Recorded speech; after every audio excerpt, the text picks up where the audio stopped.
చూసినట్లయితే ఒకప్పుడి ఫ్యాన్స్ అంటే 80స్‌లోనే ఆ టైంలోనైతే ఏకంగా మా సినిమా 100 రోజులు ఆడింది అనంటే అవతల సినిమా కనీసం 101 రోజన్నా ఆడాలనుకునేవారు. కొట్టుకునేవారు. చాలా ఇదిగా ఉండేది. బట్ అది ఎవల్యూషన్ అనేటువంటిది ఇప్పుడు ఎలా వచ్చింది అనంటే అది ఓన్లీ ట్విట్టర్‌కే పరిమితం అయిపోయింది. ఫ్యాన్స్ కొట్టుకోవడం కూడా ట్విట్టర్‌లోనే. మహా అయితే స్పేసెస్‌లో ఉంటాం.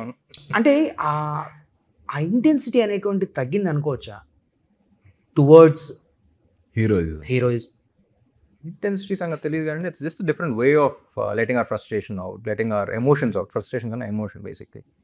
ఒక మనిషిని ఎంత ప్రేమిస్తే వాళ్ళ గురించి మాట్లాడితే అంత కోపం వస్తుంది. మన ఫ్రెండ్ గురించి చూడడానికి కోపం వస్తుంది ఎందుకు అంటే అంత ప్రేమిస్తాం. వాడు ఎప్పుడే కలిసాడు సడన్గా మీరు కొట్టుకున్నారు వెనక్కి వెళ్తా అంతే. మీరు ఇంకొంచెం ముందర నుంచి తెలుసు కాబట్టి ఓకే పని ఎందుకు అవసరం అని ఫస్ట్ మిమ్మల్ని ఆపుతాను. So different levels of likingness, different levels of ఇది ఉంటుంది. సో ఎవరు ఎంత ఎలా చూపిస్తున్నారు అనేది ఇట్ ఆల్ డిపెండ్స్. సోషల్ మీడియాలో చేయొచ్చాడు లేదా బయటకు వెళ్ళి చేయొచ్చు అని తెలియదు. బట్ అగైన్ ఈ సినిమా కూడా చెప్పేది ఏంటంటే ఫ్యాన్ వార్స్ కానీ the right way of doing things కూడా ఉంటాయి.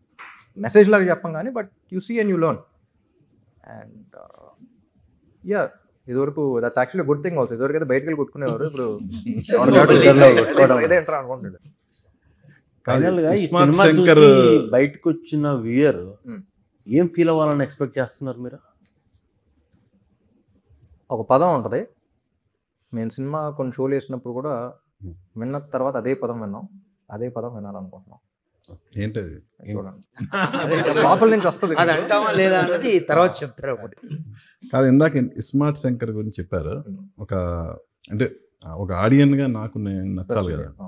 కానీ ఇస్మార్ట్ శంకర్ తర్వాత నేను కదా ఆడియన్ గా నేను చూసే సినిమాలు ఒక ఆడియన్ గా మీరు ఫీల్ అయింది. బట్ ఆ తర్వాత వచ్చిన సినిమాలు ఏవి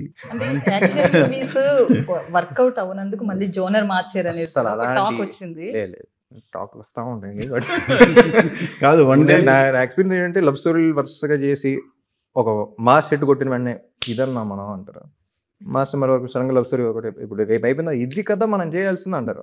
దాని తర్వాత మాస్ సినిమా చేస్తాం, మళ్ళీ ఇది కదా మనం అంటారు. So we have to satisfy all of. ఏ కథ చెప్పినా కరెక్ట్గా చెప్పి నచ్చేటట్టు చేస్తారు. నా లక్ ఏంటంటే నన్ను లవ్ స్టోరీలో యాక్సెప్ట్ చేశారు, ఫ్యామిలీ డ్రామాస్లో యాక్సెప్ట్ చేశారు, కామెడీ ఎంటర్టైనర్స్లో యాక్సెప్ట్ చేశారు, పీక్ మాస్లో యాక్సెప్ట్ చేశారు. So have acceptance in everything. So దాంట్లో కూడా చిన్న కన్ఫ్యూజన్ ఉంటుంది కానీ ఏం చేయాలి, but have been accepted. So ఏం చెప్పాలన్నా రైట్గా చెప్పాలి. నేను అంతమంది అంత వైడర్ సెక్టార్ని నేను ఎంటర్టైన్ చేయగలుగుతా. So I have more scope to do that. కానీ అదేమన్నా అంటే ఏ టైప్ ఆఫ్ సబ్జెక్ట్ చేయాలనే ఒక కన్ఫ్యూజన్ ఏమన్నా ఏర్పడిందా దీనివల్ల? అవి కూడా ఉంటాయి. అంటే నాకన్నా డైరెక్టర్స్ ఎక్కువ ఉంటాయి. అంటే ఏ టైప్ ఆఫ్ సబ్జెక్ట్ ఒకటిను కథ రాసిన తర్వాత అమ్మ డ్యాన్స్ సరిపోవట్లేదేమో, డ్యాన్స్ సాంగ్ పెట్టాలి కదా, పెట్టి వాడుకోకపోతే డైరెక్టర్ బ్యాడ్ మ్యాన్. సో ఆ ప్రెషర్స్ ఎక్కువ చూసారు. ఇది వాడుకోవాలి, అది వాడుకోవాలి, ఫైట్ పెట్టాలి, స్టైలిష్గా చూపించాలి, యాక్టింగ్ బాగా చేస్తాడు, కామెడీ చేయాలి, అది పెట్టి. సో దాంతో కొంచెం అటు ఇటు పోవచ్చు. మహేష్ కూడా చెప్పాయి చాలా పవిత్రమైన స్క్రిప్ట్ కన్నా ఏం పెట్టకు లేదు అక్కడ. అక్కడ వద్దు, first day first show dance ఉంటుంది, సరిపోద్ది, ఆర్గానిక్గా ఉంటుంది. అంటే మహేష్కి ఎటువంటి సహకారం మీ దగ్గర నుంచి? అంటే లైక్ స్క్రిప్ట్లో కానీ లేకపోతే అక్కడికక్కడ ఏమైనా మార్చడాలు అలాంటివి ఏమైనా జరిగాయి? అది మహేష్ని అడగాలి. But we discuss the lot. అంటే మార్చ్ 2024లో యాక్సెప్ట్ చేసిన సినిమా నవంబర్ 24లో స్టార్ట్ చేసాం. సో అప్పుడు దాకా ఇట్స్ ట్రావెలింగ్. అసలు ఇంత మంచి సినిమా ఎలా చెప్దాం, ఏంటి సాంగ్స్ ఫస్ట్ చేంజ్ చేసుకుందాం, ఒక కొత్త సౌండ్ కావాలి. సో వివేక్ మవన్ అని అక్కడ నుంచి రప్పించాం. And so that definitely worked. కొత్త సౌండ్ వచ్చింది. ఇప్పుడు నువ్వంటే చాలే కానీ, చిన్ని గుండెలో కానీ, FDFS కానీ ఇవన్నీ చూస్తుంటే కొత్త సౌండ్ వచ్చింది. ఆల్బమ్ ఫస్ట్ పాట బాగుందన్నారు, ఈ పాట కూడా బాగుందన్నారు, ఇప్పుడు ఆల్బమ్ బాగుంది అంటున్నారు. చాలా రోజుల తర్వాత మంచి ఇది వచ్చింది. So that ways we discussed a lot, we brain Storm, we enjoyed the process. అంటే మ్యూజిక్ సెట్టింగ్స్ అయిపోయిన తర్వాత, బ్యాక్గ్రౌండ్ స్కోర్ అయిపోయిన తర్వాత అయిపోయింది కదా, ఇంకా 2 రీలు ఉంటే బాగుంటుంది, తీసేస్తాం కదా, 2 రీలు ఉంటే బాగుంటుంది. కాదు ఫస్ట్ మీరు రాసిన సాంగ్ రిలీజ్ చేయటం అనేది రిస్క్ అనుకోలేదా? ఏమన్నా కొంచెం అటు ఇటు అయితే అరే ఎందుకురా కాబట్టి లేదండి. అంటే నాకన్నా మహేష్ ఎక్కువ కంగారు పడ్డాడు. ఫస్ట్ విన్నప్పుడు ఫుల్ ఎక్సైట్మెంట్ వచ్చింది. దాని తర్వాత ఒకరోజు ఫోన్ చేశాడు, సార్ ఇంకొంత 3 లిరిసిస్ట్ చూపిద్దాం, నాకు 100% కాన్ఫిడెంట్ అండి, ఒక్కసారి వినిపిద్దామా అంటే, మీరు రాశారు కదా మళ్ళీ పేరు వేస్తున్నాం, అది happily. But every lyricist vent, they were also like బాగుంది, ఏం మార్చారు, బాగుంది కదా. So that ways I think luckily నన్ను ఇంకో వర్షన్ అడగల, అడిగితే దొలిదిరిపోయేది మహేష్ ఏ రాశాను అక్షరం. So and I'm very open to it. అర్థం ఓకే, బట్ ఎందుకు ఏంటి కరెక్ట్గా ఉంటే మార్చేస్తాం కానీ, బట్ లక్కీలీ ఇంకో వర్షన్ అంటే అక్షరానికి అక్షరం అదే ఉంది. జనరల్గా హీరోలు అంటూ ఉంటారు కదా, అంతా బాగానే ఉంది కానీ why don't you try another version, ఇది ఇక్కడ మార్చొచ్చు అది అక్కడ మార్చొచ్చు అని అంటూ ఉంటారని అంటూ ఉంటారు. సో ఇక్కడ హీరోయే పాట రాశాడు కదా. అది డెఫినెట్లీ అవుద్దండి. ఎప్పుడు అవుద్దంటే మనకి ఏం కథ చెప్తున్నాం, క్యారెక్టర్ ఏం చెప్పాలనే క్లారిటీ లేకపోతే ఇంకా వేరేదాన్ని వస్తుంది చూద్దాంలే ఓకే అనేది వస్తుంది. ఇంత యాప్ట్ కూర్చుంటాం కదా, దీనికన్నా బాగా ఇంకేం చెప్తాం, ఇది చెప్పింది సరిపోద్ది కదా, ఇదే చెప్పాలి కదా అనుకుంటే వేరేది ఎతకం first.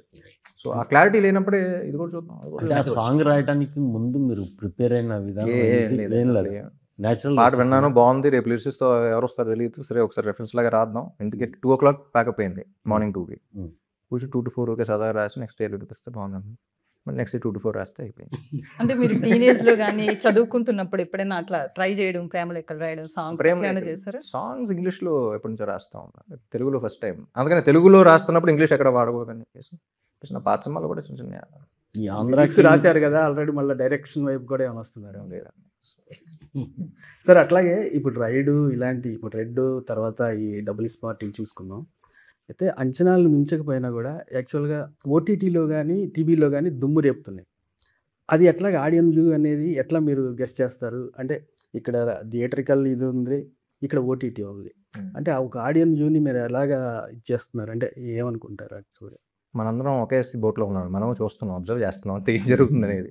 So like I said, Hindi dubbing market అనేది బాగా అక్కడ ఎక్కువ రీచ్ ఉంది. సో ఏం చేస్తున్నా సరే బాగా లాయల్గా చూస్తూ ఉన్నారు వాళ్ళు. అండ్ ఇప్పుడు ఓటీటీ అని కొత్తగా వచ్చింది. సో అప్పుడు దాకా హిందీ డబ్బింగ్ కూడా ఐ రిమెంబర్, ఇదివరకు హిందీ డబ్బింగ్ కోసం 2 ఫైట్లు షూట్ చేసేవాడు, మినిమం 3 ఫైట్లు ఉండాలి. ఉన్నది ఒకటి జిందగీ అనే సినిమా చేంజ్డ్ ఎవ్రీథింగ్. అప్పుడు కూడా షూట్ చేసాం 2 రోజులు సరదాగా, ఉండదు హిందీ డబ్బింగ్ చేస్తున్నాం. కానీ ఎందుకు అతను ఫైట్లు తీసేసి ప్యూర్ లవ్ స్టోరీగా పెట్టాడు. లవ్ స్టోరీస్ చూడరు, హిందీ డబ్బింగ్ కొనేవారు కాదు, ఫైట్ లేకపోతే కొనేవారు కాదు. ఫస్ట్ టైం వేస్తే అప్పుడు దాకా రాని రికార్డ్ వ్యూవర్షిప్ ఫస్ట్ వచ్చింది. అంటే పీపుల్ వర్ వెయిటింగ్, అది ఓపెనింగ్స్ లాగా కదా. ఫస్ట్ డేనే ఆ రోజులో 2017 20 million 24 million ఏదో వచ్చింది.